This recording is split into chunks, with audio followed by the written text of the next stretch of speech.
All right, cool. So welcome everyone to Hack School JavaScript. This is our third Hack School workshop of the quarter. So the first two we went over HTML and CSS. So first workshop was like mainly the basics. We built a little web app, little music application, and then the second one was like building up that web app a little bit more, and then covering some more cool features of HTML. For this workshop, we're going to start pretty much from scratch. So we're not going to build off that other app, but we're just going to go over like what JavaScript is and that kind of stuff. We have a little syllabus I'll just display in a sec. But so here's some important links. Okay, don't worry about these repo links. We don't have a repo for this workshop. But if you want access to the slides, this link is outdated, but this is the right link to the slides if you want to check them out. And then if you're wondering how to set up environment, we also have a workshop 0 account. And that's more for just like getting set up on like VS Code and that kind of stuff. Here's the checking code. It's just JavaScript with the A's replaced. And you can check in at that link down below. And I'll also link that really quick. Yeah, cool. All right. So yeah, here's today's agenda. We'll start off with an intro to JavaScript. So just talking about variables, different types in JavaScript, and then operators. We'll also go over loops and functions. So these are, standard, very similar to like other languages, just like looping patterns. So for loops, while loops, that kind of stuff, as well as like functions. And then objects. So objects are a little bit different in JavaScript compared to other languages. We'll explore that a bit more in this workshop. Arrow functions. So this is another way you can basically write out functions. So typically you write out like function and the name. Arrow functions are a cool way to sort of like store functions and variables. We'll demonstrate that in a little bit as well. And then lastly, DOM manipulations. So how to actually inject JavaScript into an HTML document and then have that render on a web page. So yeah, we'll get started with the intro to JavaScript. So yeah, what is JavaScript and how do we use it? So in essence, JavaScript is, a scripting language, just like, many other languages. It enables you to create dynamically updating content, control multimedia, animate images, and pretty much everything else, as the Mozilla developer docs say. But essentially it's like a regular programming language, but it's used heavily in web development because you can directly incorporate JavaScript into your browser and on your websites, which is why it's generally so powerful. So just to start off from square one, variables in JavaScript. So you can declare a variable just by saying let one, for example, or let your variable name equal to something else. Yeah, Howie, can you link the slides to Marcelo? The slides? Okay. Yeah. So when you declare a variable, you have to have some sort of first word to describe like what that variable is. Yeah. But anyway, that first word is usually either let, const, or var, and we'll explore that more in the next slide. But you declare a variable, you can set it equal to any type. You don't have to worry about the actual type of that content, I suppose. So in Java, for example, you have to declare like string, whatever is equal to like that string. In JavaScript, it's cool because you don't actually have to declare that type. It's dynamically done for you. So JavaScript knows what's stored in that variable, but you don't actually have to type that right there. Why is Pikachu 1? I don't know why Pikachu's 1. I don't know. It's just a random variable name that we give. Yeah, pretty much just random. This is not corresponding to his number in the Pokedex, but we just chose Pikachu because we like Pikachu. And then you can store numbers as well. And yeah, another example of a string. One thing we have here as well is a semicolon. So I think in the newest edition of JavaScript, like ES6, you don't need to have the semicolon. I think it's like a few versions back, but it's good practice, I guess, but you don't need to have it. So it's more optional. It knows when you do a new line character. Variables are also loosely typed. So yeah, as we demonstrated before. David, so I think like students, they don't have access to the PowerPoint slides. You want to give them access? I can talk about this. Yeah, I can just share it really quick. Okay. Should just take a sec to unlock it. Okay, so share with everyone. Yeah, but just to answer Justin's question while I'm doing this. Okay, so the link should work now, and I'll just link it one more time. It does not make a difference, yeah. So whether you use single quotes or double quotes, it doesn't matter in JavaScript. But so if you're using like C, for example, the single quotes would be like a char character, right? But JavaScript doesn't matter.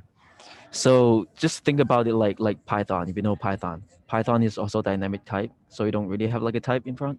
And also like single quote and double quote in Python, it's like it doesn't matter, right? Yeah. Or so I would say like, I don't know. I don't think it really matters. Like, I honestly don't know if there is a convention because I've just kind of seen them interchangeably. But I don't know. I guess if you're sticking to like the standard notation, probably double quotes is usually used to do strings, but it really doesn't make any big difference. And I don't think it is super important, but I don't know if Gary would say the same. So Pretty maybe, much, pretty much, yeah, pretty much. yeah.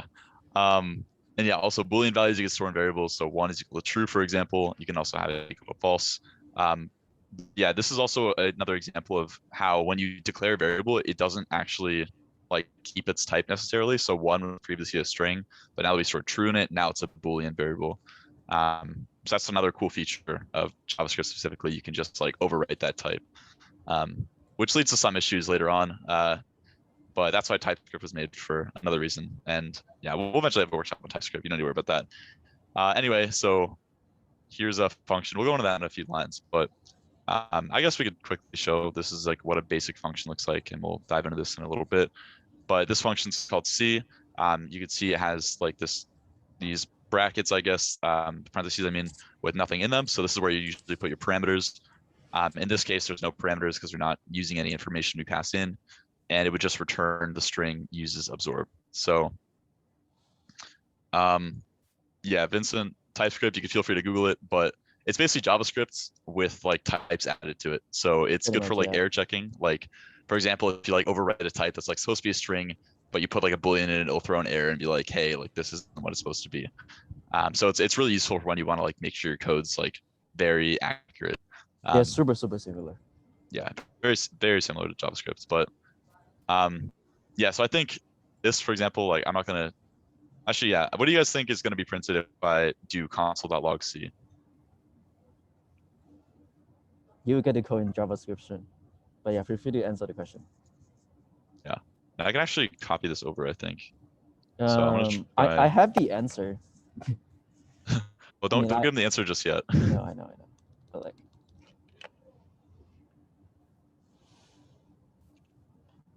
so what is the first console? What does the first console print and what does the second console print? So it's supposed to give like two answers. We guys can see this all right. Oh yeah, just to give some context, like what I'm doing right now. So I'm using Visual Studio Code, which is basically a code editor you can download online. I think we covered that in our first workshop 0, but basically I'm using Node. So Node.js is like a JavaScript runtime that you can download. It basically allows you to run JavaScript super easily. So just Node and then the name of your file, and it'll run it for you. So in this case, let's just run this. So I call this hack.js. So I'll run it by just saying node hack.js. And in this case, we have 2 things printed out. So the first line is actually just the function. So by printing out C, we're not actually running the function. We're just printing out what the function's header is. Basically, it just gives you like a description of what is C. That's what it does. Yeah. And then the second one, since we run the parentheses after it, we're actually calling that function. And so it'll return what the function returns, which is just uses absorb. Cool. Why do you use the node keyword? So I use the node keyword because Node.js is a runtime for JavaScript, which means that it will like run the JavaScript code for you. If I just had it as like an executable, which I tried before, it'll actually just open up an error. So say like, yeah, console's undefined, JavaScript runtime error. By downloading Node.js, I could just directly run this JavaScript code into my terminal, which makes it a little bit easier. Cool. All right, so that covers the basics. Does anyone have any questions up to this point before we move on?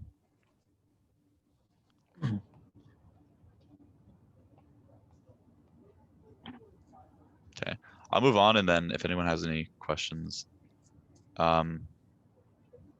yeah, okay. Mary asked me a question. Mary, do you want to message Howie that question, and then Yeah, I'll keep talking, and how you can help her out in for direct sure, messages. for sure.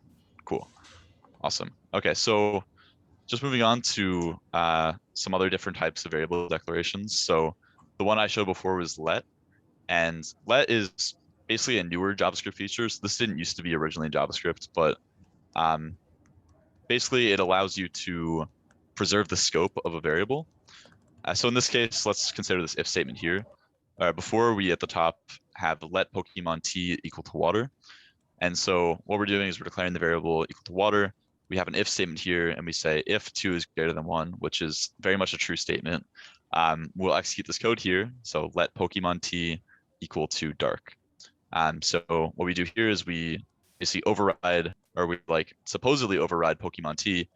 But as you see, when you do the console log Pokemon T, it actually doesn't change to dark. It just stays as water. And so therefore the scope of the variable is preserved depending on like where you are in the code. So inside if statements, if you try to update a variable with a new declaration, it won't actually update that original variable. Cool. And then, so constants are a little bit different, or const for short. Basically, when you do a const and you try to, for example, change what a const is, it'll print an error because you can't actually override what a const is. It basically says, okay, this is what this variable has. You can't change it. It's going to be like this forever. So once you declare it, it's permanent. So yeah, in this case, this also will just print water. And then lastly, var. So var is one of the original JavaScript variable declarations. Same thing with const, but var is like global variable declaration. And so when you actually override it inside of like an if statement, for example, it will change that original variable, and it will update what is stored in there, not considering the scope at all. So JavaScript's cool because like if you want to worry about scope, you can worry about scope. If you don't, you don't. Generally, I'd say a good convention is to use let always. So if you, let is just like standard notation. It makes your code cleaner. And I've always been recommended to use that myself. So I do recommend you to use that if you are declaring variables. Otherwise, if you need to use them globally, then you can just use var. Yeah, I always use let. That's what I did here. Cool. So this one just like a picture that I found online that tells you like what are different scopes for these 3 different types of like ways of declaring variables. I'll say feel free to take a picture or like just like save the slides for future references.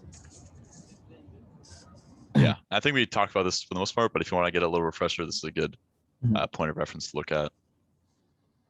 Okay, cool. So Howard, do you want to present this slide as well, actually? Yeah, sure, I can do this. So like in JavaScript, there are like so many different types. I think the main types we have are like string, Boolean, and then object. So like in JavaScript, we don't differentiate different number types. Like we don't have float or like int. Technically, everything is number. Anything digital is number. So technically, we only have like 4 types basically, and also undefined. Function technically is also a type, but I wouldn't say. I would say it's like a special type. So right here, let's take a look at the middle part. I'm just like annotate. So for this one, what we are actually trying to do right here, we're trying to basically do like a bitwise manipulation. Like we just mask 8 with 1. So does anyone want to guess what's going to be the output of this? Exactly, right? So it's just going to be 0. So the answer is just 0. So what if you do, let's say, what if you do 8 mod 8? I mean 8 mask 8. What's it going to do? Yeah, it's just going to be 8 technically, yeah. So like it's just the same as masking, and then it's just like N and R. If you know what it is, I can't really type it or like write it out. But this one just N and this one just R. So when you think about when you do have these like 2 conditions, do some kind of like bit manipulations right there. It's just like you can turn them into actually like binary numbers and then do the manipulation, and then whatever turns out will just be the result. No, so for this one, since so this is JavaScript's kind of weird. So when you have like crow, so this one technically is kind of like a character too, but it also think of it as like interchangeable with like just like the number 2. That's just like one big weird feature with JavaScript. So let's say if you do 8 plus 2, it actually A or B work? I don't think it works because like so what happened here is like you implicitly typecast this to like a integer 2. That's what happened right here. I don't think you can do like just like string or another string. Let's give it a shot though. I'm kind of curious what'll come up. I don't think that you can do that. So, So if if we you do type 2 plus 5, you are gonna get 25 as a string, because you're gonna treat the first operand. If it's gonna be 25 too, because in this case we're gonna talk about that later. But like plus sign, it can be treated as addition or like concatenation.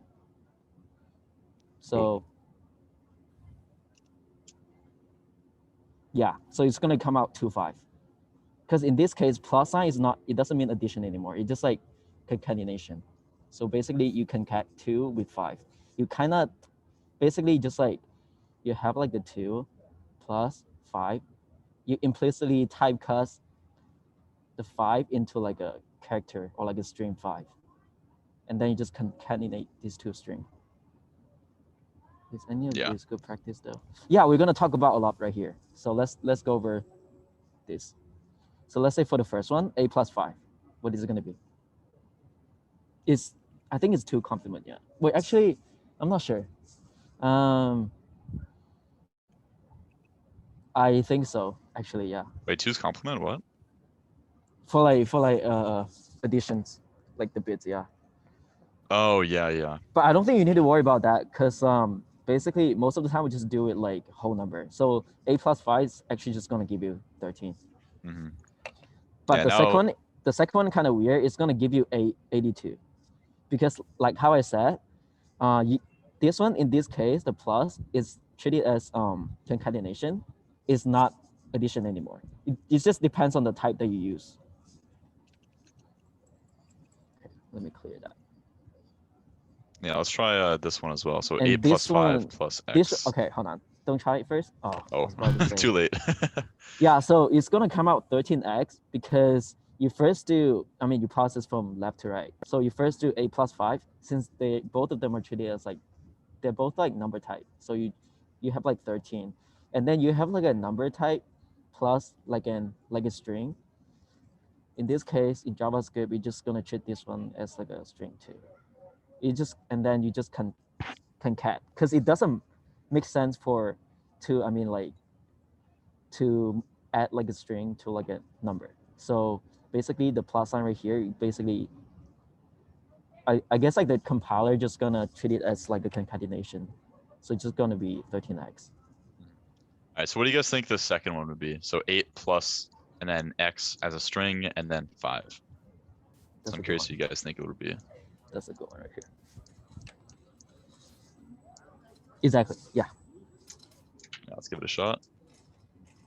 Yep. 8x5. So the first one, since you have a number and a string, so you're gonna treat it as, like concatenation. And then the second one, well, when you finish here, is ax is also a string and then a number, so it's also a concatenation. Cool. All right. So what do you guys think it's gonna print out when you do 2 minus 1.5? Exactly. Yeah. Give it a shot. This is where JavaScript gets kind of funky. It's actually interesting.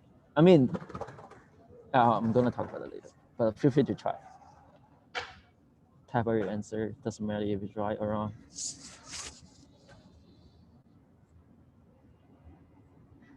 Would it be different if you store it in a variable? I don't think so. I think it doesn't matter. Just... It's just whatever you assign it to, like the actual content, like the value. Mm-hmm. All right, let's just run it. Yeah, so it's gonna be 0.5. Oh wait, I didn't save it. Oops. So the thing about JavaScript is like the plus sign, you can treat it as addition or concatenation, but minus is always minus. So nothing special about it. The only special character is plus. And then multiply, the same. We can try that one too. Yeah, but this one's kind of tricky. I want to know what would you guys think? Yeah, it is a little different from Python. So Yeah, there's some exactly. similarities, but JavaScript's very much its own language. Yeah, I would say like JavaScript, like something is similar to Python, but like not everything is similar. Not everything's the same. Does anyone want to try this one? Exactly. Yeah, that's gonna be a 6. Do you know? Do you want to explain why? Yeah, I mean, I think it's because true evaluates to a 1, so Mm-hmm. it's just considered as Yeah, 1 in this case. And if we do false, for example, I think it false should is just be 0. 0, Yeah, right? just 0. Yeah, Just so 0.5. Yeah. What what would happened happen to to if 0.5? That's a really good question. I think it's just gonna be I think it's just gonna be true. Yeah, because this one is kind of it's called false value. I'll say it's non-negative. I mean, it's non-zero. Yep, yeah. So as long as it's a non-zero number, it'll evaluate it's true. Yeah, anything that's not 0 could be, or like if it's exactly 1, then it's true, or like if it's not 1, it's called truthy. This one's actually called truthy, not falsy. My bad. I think like non undefined, those are like falsy value. Like they're not exactly false, but they are similar to false if you think of it that way. Would be a good use case for dynamic typing? That's a good question. I think, I mean, one simple one would be just like your code is a lot cleaner. But in the end, like it's also a bit more confusing, right? Because you don't actually know what kind of types things are inherently, unless you have like a good IDE. But yeah, is there anything else how you can think of like benefits for dynamic typing? I say like I wouldn't recommend it, but like you don't have to define a lot of variables. JavaScript supports strict typing, does it? Strict type? Double No, it doesn't. test. Yeah, I don't think it does support It strict doesn't. typing. So let's say, okay, let's do var. So var something, and then set it to like 2. Yeah, and then var something, set it to like a string. I think that should work. Test. Okay. Use strict. Wait, what? I think he meant like strict var. No, I think use strict is a thing. I've seen that before. Use strict. Oh, maybe if, okay, so if I do use strict at the top of the script, Yeah, I that's for think, you to define. Like normally we don't really need it unless you need to. Yeah, so you basically put it on the very first line. yeah, I think it only works when you're editing the DOM though. Like, I don't know if it'll work. In this case, like if I print out something, I think it'll still just print out test, but let's give it a shot. Yeah. So I think this is like if you're editing an HTML document, then yes, it will. Yeah, so But basically you just like also like if you want to use strict, it's fine. It's just that when you do use strict, you kind of have to define like the type. If you just do like, let's say if you do x equal to 1.2, like right under use strict, it's gonna prompt you an error because you never specify what's the type of x. I don't really use see that's the issue right there. Um, you just kind of have to like define the type before like within the same goal of use strict. Like you can put your use strict on top of your file, or you can put it in your function. The scope is going to be different, but I don't think that's really useful in most cases. okay, I'm gonna move on just because we've been on this for a little while. But just to quickly go over some other types. Yeah. So in like languages like Java and like C++, you have like null, for example. In JavaScript, I think it's, oh, actually we do have null in JavaScript. Never mind. We do. NaN. I was looking at NaN. So NaN stands for not a number. I don't really know when NaNs come up. I think they come up sometimes, but yeah, I think they're just a number type though, right? No, it's just so basically, let's say you have like a number type, like a parameter, but let's say the user never passed in the parameter. It's just gonna implicitly set it to none or like undefined, basically. That makes sense. Yeah. Gotcha. Cool. And yeah, we have like functions. If you put in a variable that's like not defined, for example, it'll just say like undefined. If you define it, it'll say the type of that variable. We also have objects. So in this case, like 8, 3, which is like a list or like similar to like, yeah, basically a list in or an array in anything. It just is referred to as an object in JavaScript. Same thing with these curly braces. So we'll talk a bit more about objects in a few slides, but this is like sort of like JSON format Yeah, like and key also value an pair. object. Yeah, key value pair format. Um, and yeah, same thing with null. Null is just the object type as well. Cool. All right, so we already explored this a little bit, but I'm curious what you guys think will print out when you do 5 is equal to 5.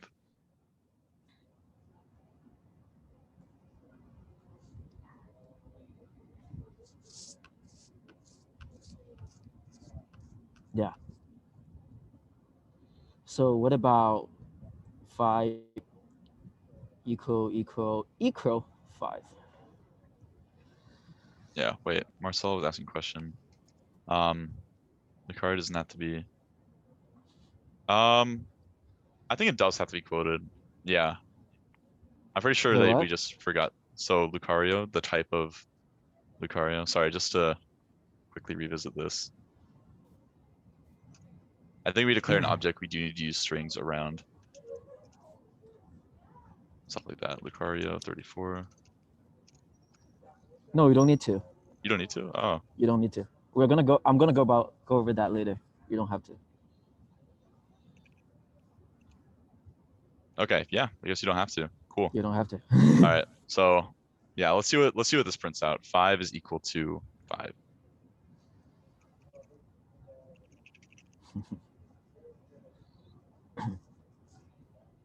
Oh, forgot the double equals. Okay. Moment of truth. It's true. Wow. More you know. So JavaScript's weird like that. Even though obviously 5, the string, is not equal necessarily to 5, the number, JavaScript does consider it as equal. And I think this diagram on the right is a great representation of why JavaScript's really weird sometimes. You can concatenate strings, you can do all this math, but then, yeah, just gets confusing when you start doing random stuff like this. Yeah, but yeah, there's plenty of fun ways to write it. Java is strictly typed. So Cool. All right. So yeah, equality in jobs, pretty interesting. There's another thing that like I don't think is used in a lot of this, but the triple equal sign.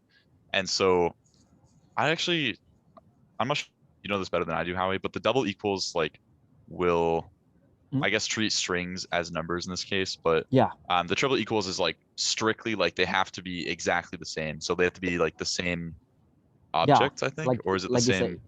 No, dude, like you said, like so, like for double equal, you only check about the value. It doesn't really check about type. Checks the value type, yeah. Yeah, but this one checks both. That's like the difference. Cool. So yeah, I think it's good standard to use the triple equals. I would say when you're doing like if statements and stuff, and like the value and the type matter, which is usually the case, you should be using the triple equals. Yeah. Yeah. Cool. All right. So loops and functions. So yeah, loops are basically instructions that are carried out multiple times until a condition or conditions are met.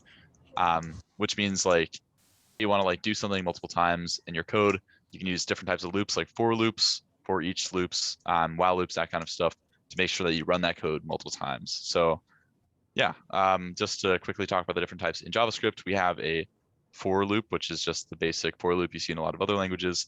There's a for in loop, which is when you to iterate through, say like properties of an object or like a list, for example. You can go through each character. It's similar to like a for each loop in Python. I don't know. I think for in's only for objects. Sorry, for of loops are specifically for iterable objects. That's like more for lists. There's while loops, which run while condition is true. So if you have like a counter, for example, want to only go up to a certain number, you can use a while loop. And then a do while loop, basically you run the code and then you check the condition and then it goes back to the front. So yeah, pretty cool stuff. So Marcelo asked, what counts as property of an object? So basically, property of the object is just like the key value. the key. So let's say, remember like what we define, like Rucarsio. Rucarsio is the property. Was that the name of Lucario. Lucario. Rucario? Sorry, I don't know about Yeah. Pokemon, but yeah, that's like basically Wow. the key is a property. Yeah. Or like think of it Cool. as like whatever data field you have in there. Yeah. So I think it's better to show like through example. Um, so in this case, like we'll take the top left. So let end equal 0. So we declare an index as 0. And we say while this index or end is less than 4, we'll print out what that is. So we'll print out 0. We'll iterate it. So doing plus plus. And then we will go back to the check. Okay, is end, which in this case is going to be 1 after we do plus plus. Is that less than 4? It is. Print it, iterate it again, and then go on until the end. So that's the basics of a while loop. It's similar to Java and other coding languages. And yeah, there's also like the standard for loop notation. So also same as regular Java, you can declare a variable in the top. In the first part, you semicolon separate it to a conditional. So in this case, we declare I as 0.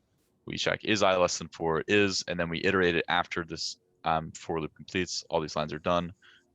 So this is just like another simpler way of writing the same thing on the left, but in a for loop instead of a while loop. We also have the top right, which is a for of loop. So in this case, we have an object or a list that stores poke, pika, and char, and we store this in poke. And so this is an iterable object, so we can iterate through it. So we have for let I of poke. So not the most intuitive reading, I guess, but basically what we're doing here is we're declaring a variable I, and basically we have of, so we go through each character of poke. So sorry, it's I is not starting at 0. I starts the first element of this list. So in this case, we set I equal to pika, and then we print out console.log pika. So pika will print out. And now we go back to the list. We're like, okay, we're done with pika. Go to the next one. We'll set it equal to char, and now we'll print out console.log char. It'll just print char. Cool. So that's the for of loop. Oops, did not mean to go back. Oh no. Okay, I thought it froze for a second. We have this one too. Yeah, and so this highlighting is messed up for the slide, but basically what we're doing here is we're declaring an object person. And so very similar to like JSON format, we have these squiggly braces just around an object. And then inside we have a name, which we set as Jesus. And then age is 3000. I think we're about 1,000 years too early for that to be accurate, but I just use a basically, random number, dude. For the it's sake okay. of like, yeah. I know you didn't take Hume, Howie, so I'll let it slide. Yeah, you don't have to. But if we do this for in loop, so instead of doing for of, since this object's on iterable, we have to use for in. And so same thing, we set key equal to the key in the object value, or sorry, the key value pair in the This object. one or this So one. this would be name. And then in this case, we console.log the key and then person key. I think, wait, is this word console.log key, comma person key? Is there supposed to be quotes there? Oh, Wait, does what? it just concatenate it? Hold on, I want to test this. No, it doesn't. It doesn't concatenate. It just like space. Oh, the comma just space separates it? Okay. Yeah, that's just how log works. Learn something new every day. Okay, so in this case, it'll just print out name and then space Jesus. Yeah. And then it'll go to the next line, age, and then 3000. Cool. All right. And so that's the basics of JavaScript loops. If you're a new programmer, I know loops are kind of confusing to get. So I'm happy to take any questions right now before we go on to the next slide if anyone's confused about any of this. There's also another way to access some kind of property of your object. I just didn't write it, but if you're curious, so let's say you want to access one of these variable, one of these property of person, you can do the dot notation. You can do person dot name. But the issue is that whatever you use for dot, it has to exactly, like this property has to be exactly, it has to belong to this object. So let's say you cannot do something like person.key, it doesn't work. So that's why like most of the time, if you know what property you're accessing, you can use the dot notation. But if you don't know what property, so let's say you're trying to like iterate over it, like you have to use a bracket. Or like yeah. Cool. Okay, I think there's no questions, so we'll move on to the next slide. Okay, cool. So we already kind of covered this a little, but just to explain what functions are in JavaScript, they are blocks of code that perform tasks when invoked. So basically what that means is like if you say, for example, boost is a function that we declare at the top. It takes in a power level, and inside of this, we do a bunch of I guess coding logic. So we declare a variable, it's called power. We set it equal to whatever power level we give it, and we add 5 to it. And then we iterate the power that we have stored by 1. So in this case, we pass the power level. It's gonna be 5 more than the power level, and then we also add 1 to that final power. We return that power. And yeah, basically when you call boost 5, it'll just return whatever that power is. In this case, we have a const power that we store the output of this function in. And so if we print out this function power, what do you guys think this is going to print out? So we do a few things here. We first call boost and we pass in 5, and then we call it again. We don't store it in the variable, and then we also pass in the output of what we had before. So our first function basically stored our output of our first, power stores the output of our first function. Now we pass in the output back into the function. What do you guys think is going to be that final output that's printed to the console? Brandon asks, is this recording going to be available? Yes, it is. We'll post it after the workshop's over. Any guesses?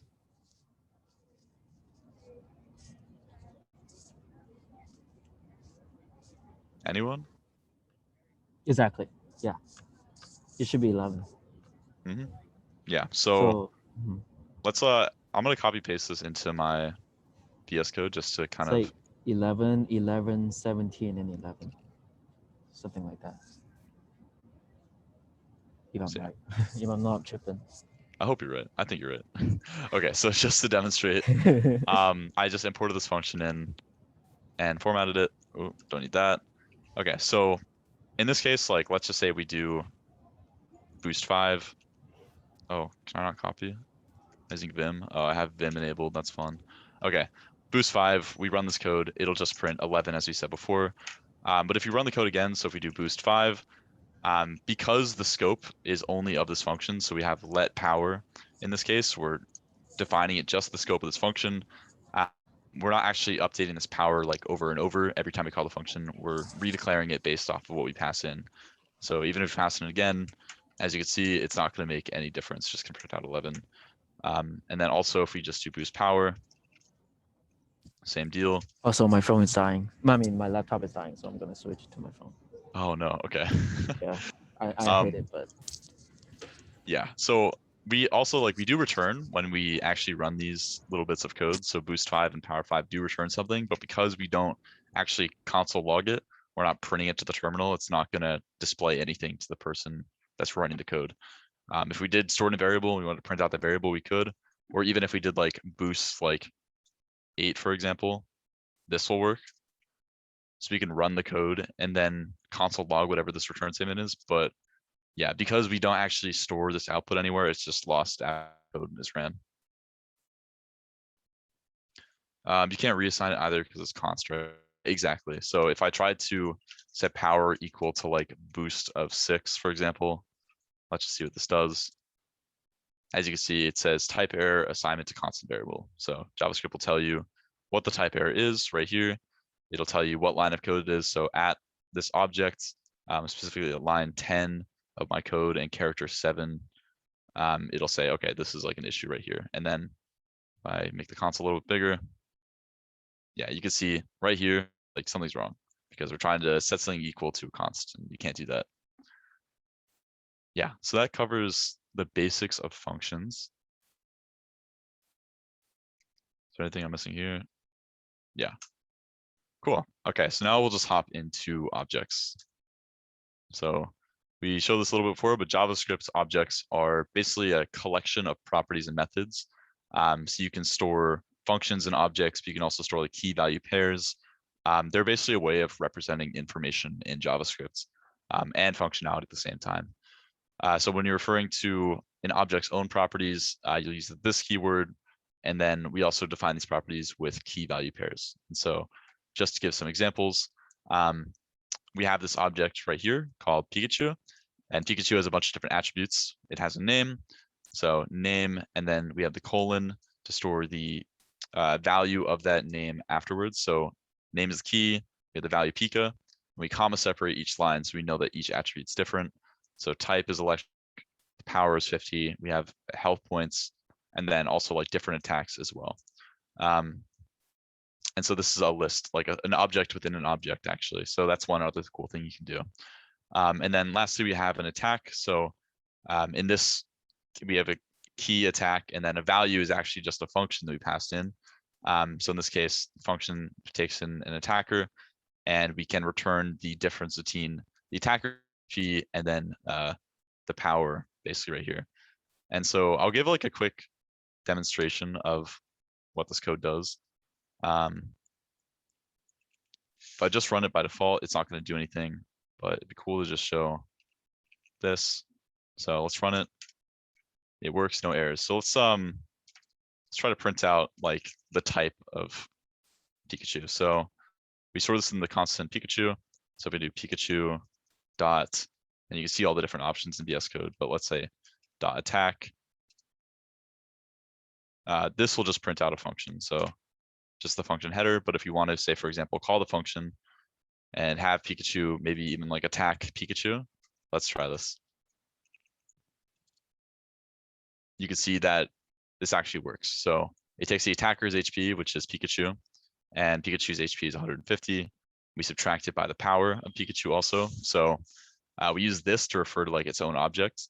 But in this case, we're like to the attacker's HP. In this case is also just Pikachu, but get the HP out of the object, we can get the power out of the object, specifically the object you're in, right, using this.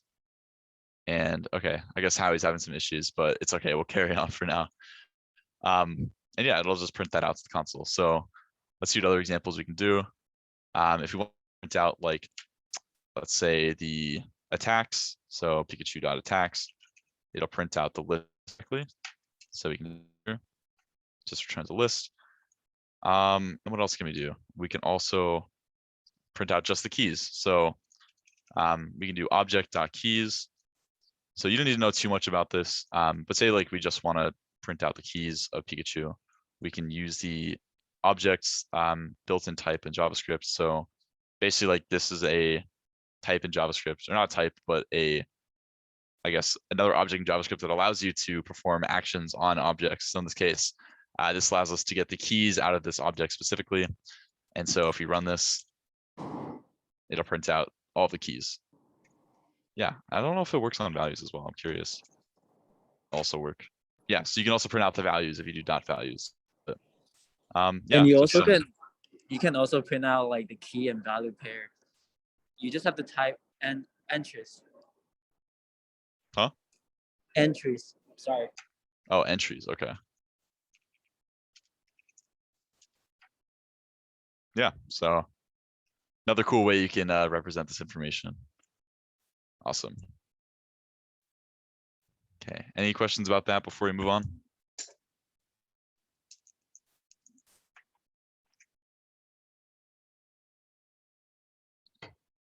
All right. That's the dictionary, right? So it looks like a dictionary in Python, but this doesn't really function as a dictionary.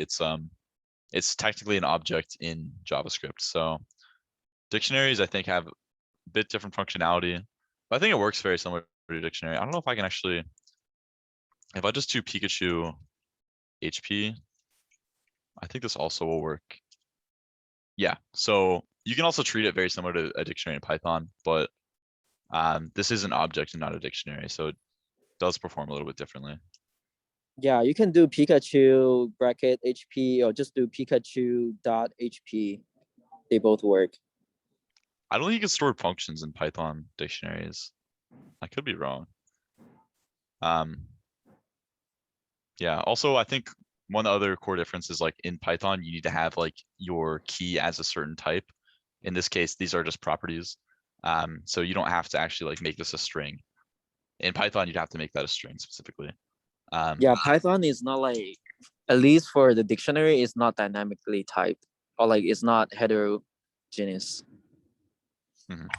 Yeah. Cool. All right. How you want to take over for this one?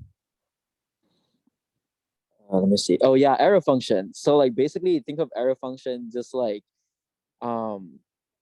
I call it one-liner because like it's really short. So like you don't really have to like, I guess like it's really useful when your function doesn't do a lot of work. Like it's really short. So let's say for multinom, right? So let's say you just pass in two parameters. You just like equal two parameters, and then you can have like this arrow to represent the result of whatever you're gonna do for the function. So let's say you're trying to multiply two numbers. So the arrow kind of means just like return. You return nums1 times nums2. Then that's basically what arrow function does. And it's just like a really clean way to write functions, I guess. It's like make your code cleaner, shorter. So instead of writing in your function in multiple lines, I guess. Doesn't make sense. And Ooh, I think we realize have that was muted. more. I think we have more arrow function examples on the next slides. Yeah, I think Marcelo, just to answer your question, I think I just looked it up. Dictionaries in JavaScript are basically just objects.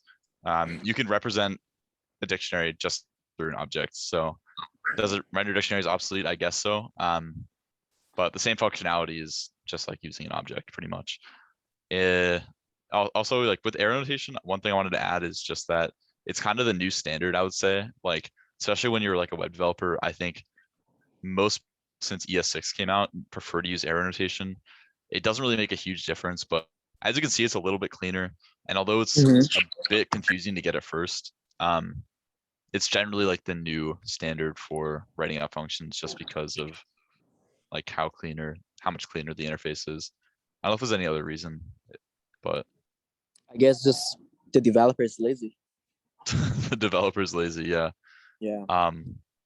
Yeah, but I think it also makes it clear like you can, I guess, more easily transfer around functions. So if you wanted to pass in a function as a parameter to another function, it's pretty clear you can do that through the arrow notation.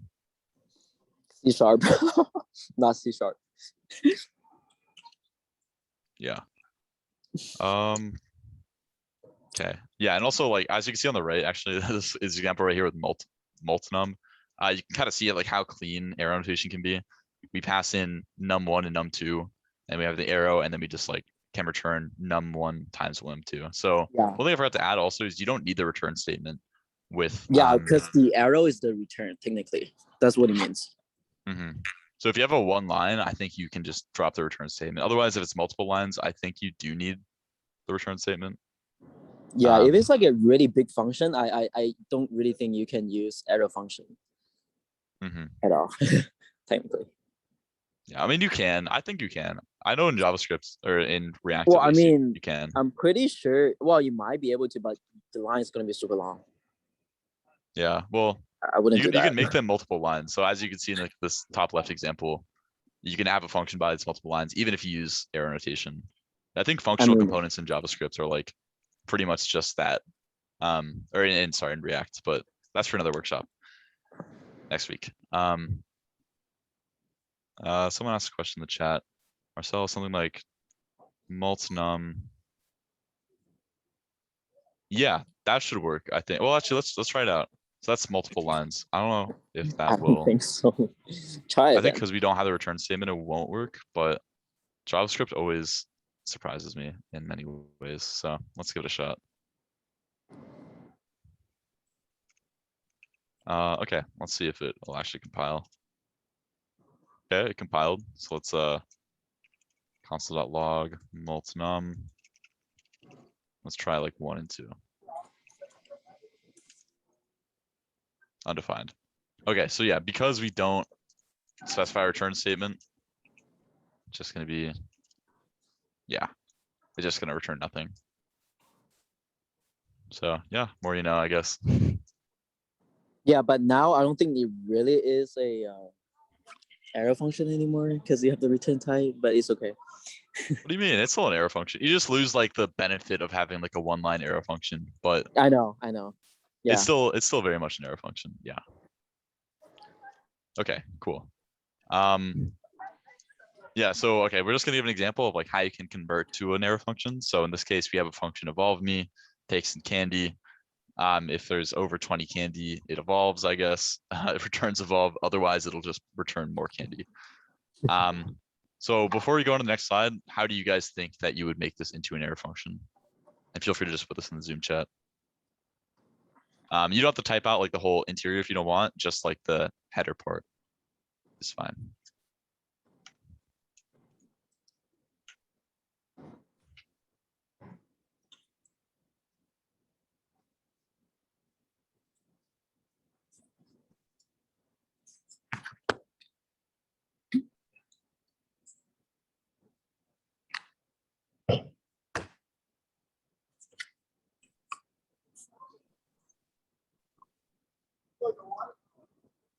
Any guesses? Do I have to put you guys in breakout rooms? No, I'm just kidding. I wouldn't do that to you.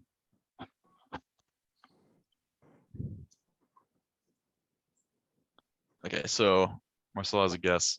Follow me is equal to candy, and then arrow, and then candy greater than 20. Oh, ternary operator. Interesting. Would that work? Yeah, that's gonna work. I think that would work. Yeah, that's a really cool way to simplify it. Let's give it a shot.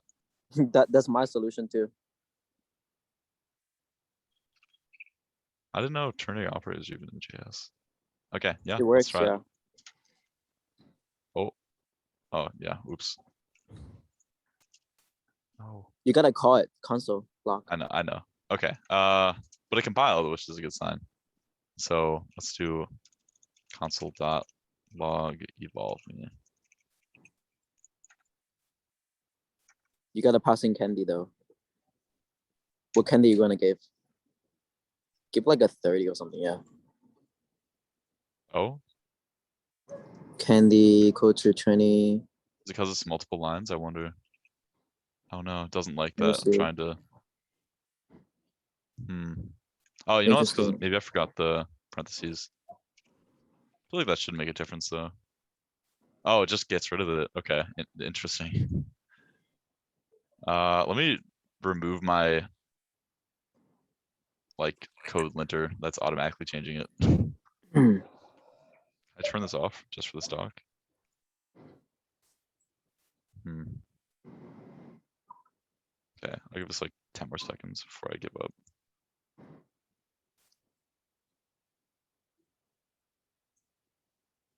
Okay. Yeah, I don't know. How do you want to give it a shot? All right. Hold on. Let me do it. I know this will work. I know this will definitely print out something. Yeah. I think maybe ternary operators don't work in one line. No, That'd be no. It interesting. works. It works. It does work. Okay, so It does work. Give me a yes, second. it does work. I'll believe Howie. Let's just say it I'm gonna works. type it I out. don't want to I'm gonna spend too type it long out. on this just because we should move on, but It will work. Yep, Howie's very confident it'll work. I believe him. I'm confident. Okay. I'm gonna Anyway. use my 2% to run it. Yeah. Anyway, let's move on. Okay, so I also just want to show some cool built-in functions. So while Howie's doing that, just going to these really quick. So these are just some like different things you can do in JavaScript that I think are just useful to know. So say you have a list of numbers, let's call it numbers, and we want to filter out all the numbers that are negative. We can call .filter on that list of numbers. So filter is a method you can call on any iterable object. And what it'll do is, you can use the arrow notation here as well.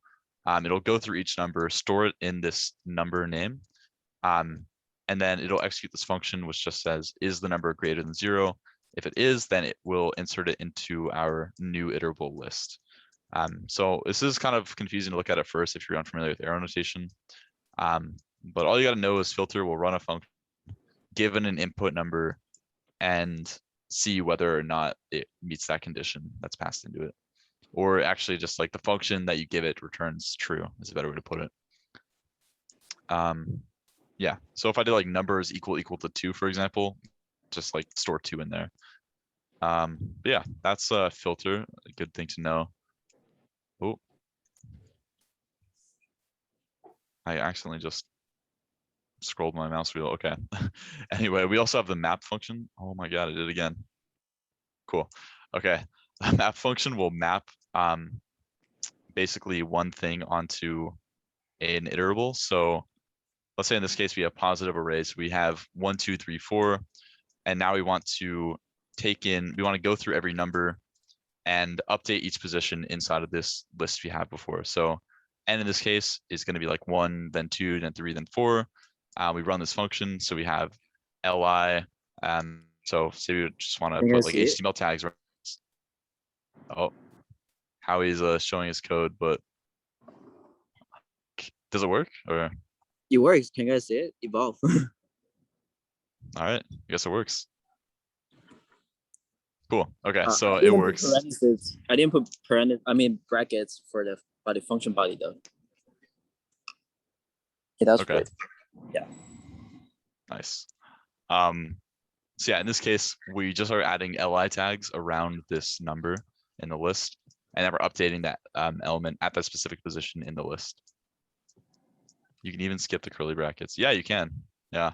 So if you want to make it even simpler, you can just skip the curly brackets. So another cool JavaScript simplification. Mm-hmm. Yeah, in this case, it'll print out the list where we just wrap around the li tags. And okay, cool. And then this last function, reduce. So this will take in, I guess, an accumulator and a curval. And what it'll do is it will count. Okay, so curval is Zero Zero. to begin with. Yeah. Oh, I didn't see that last little bit. Okay, it starts at 0, and then we add that, I guess, the curval to the accumulator, and then it updates it. Wait, I'm confused. How does curval iterate? We don't do a +1, do we? Well, this No, just print so 0. wait, was it the same reduce that row? Did you change it? No, this is what was there before. Let me see.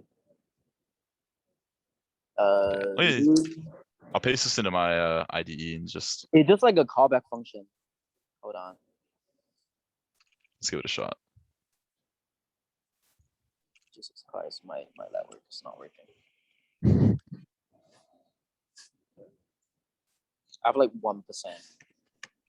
Oh no. All right, let's see.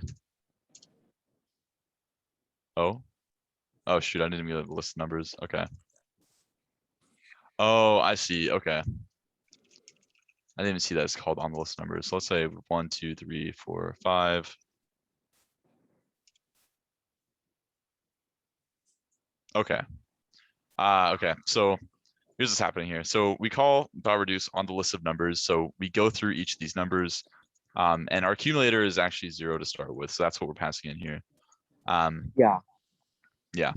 And so what we're doing is we're adding the curval or each number in this list to our accumulator, which starts at 0, and then we're eventually just going to store that inside of sum. So now if we log sum, it's just going to be the addition of all of these numbers that we have.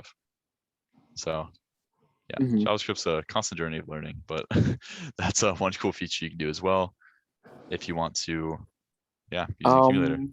There's also like a really cool feature that you can do is like, it's called chain functioning. So, let's say like, right after you calculate the filter, you can do directly call dot map and then put that in, and it's gonna put it one step. Basically, you can combine all these 3 steps together. That's what I meant. Yeah. Well, you know. If you want to try, feel free to try it, but like, I don't think we're gonna demonstrate. Okay, cool. Okay, so just to finish it up, I want to show like how JavaScript can be embedded in HTML documents, and that's through DOM manipulation. So DOM stands for the document object model, but basically it's just a way of representing documents that are used on the web. So the HTML DOM is an object model and programming interface for HTML. It's a tree structure. So if you look at this diagram below, this is basically what like an HTML document looks like in a tree structure. So you start with the document itself, you go into the document and you have the root element, which is just HTML. And then from HTML, you have two different main elements inside of. You have the head element, which stores metadata about your website. That can be like the title. It can be like text inside of the title. You can also store like your relative spreadsheets like CSS in here as well. And then you have the body as well, which is all the content to be displayed. So in this case, we have two elements in this tree. We have A, so an attribute. So this allows you to like actually put in links, and then a header H1, which has the text my header. So this is like a tree version of what a standard HTML document would look like. And we can actually incorporate JavaScript directly into this DOM pretty much. So yeah, like I said before, another overview of what the DOM trees look like. And you can access basically all of these elements in JavaScript directly. So we'll demonstrate that here. So let's see DOM mutability using JavaScript. So in this case, we have a standard HTML document. We didn't indent it, but usually it's being indented. Two paragraph elements. So in this case, this one just says demo, and this one just says meow. And then we have a script. So we actually embedded the JavaScript into our document. And we do a few things here. So first of all, we use the scripts tag to actually inject that JavaScript. And now we can directly edit elements in the DOM. So these paragraph elements by referring to them. So get element by ID or get elements by class name. We can get the name demo. So we refer to this specific object with the name demo. And we get the inner HTML. So that's like what's actually inside of this element, which is demo. And we can update it to be equal to hello world. So initially, if we just have this alone, it'll just print out demo in your HTML document. But because we added this HTML line, or sorry, this JavaScript line right here, this script will run when you open up the web page, and it will automatically change that demo word to be equal to hello world instead. Same thing here. So instead of doing get elements by ID, you get class name. It's all elements with the class name para. Specifically, so it gets all the elements here since it's plural, and it refers to the second one, so index 1. Since there's two of these, so there's the first one para and the second one also with the class name para, it'll specifically update this word meow and update the style, so the color of this word to be blue instead. And so let's demonstrate quickly what this looks like. So I'm going to make a new HTML document. Let's call this hack.html. Paste this in, and then set the stock type as HTML. Cool. So let's first see what it looks like about the scripts. Now, if I open this, let's see. Let's open it in File Explorer and then open it directly. Cool. So if you save it as HTML, it should just let you open it in the browser. And yeah, there you go. So kind of small on my screen, but just says demo and meow. But now if we go back to the code and we can do that, now we have the script inserted. Fresh. Now you can see it changed from meow to hello world, and now meow is blue. Cool. So that's like one way you can manipulate the DOM in JavaScript. Yeah, very simple thing to do. Two questions about that before we move on?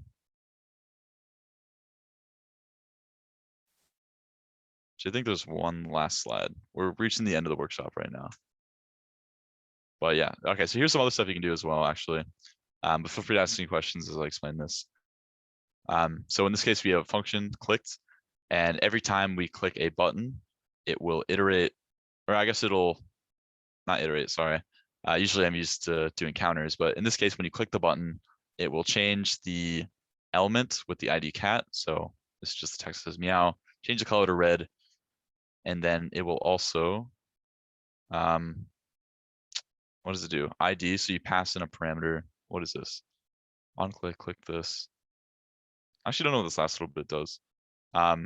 Changes, oh, I guess everything with an ID to red, and then the inner HTML to hey. I'm gonna give this a shot. Howie, do you know what this ID.style or .inner HTML is? Let me take a look first. Well, let's 'Cause just I'm try walking running it. in. No, it's okay.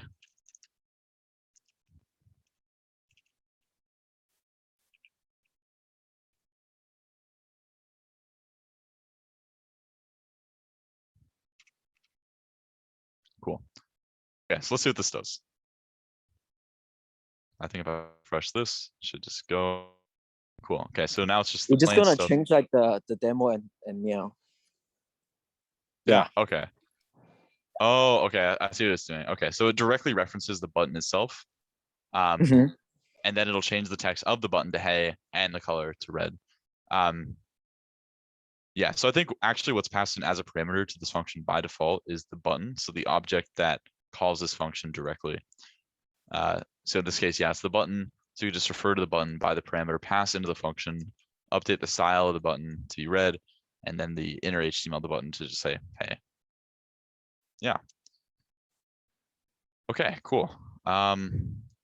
And I think that's pretty much it.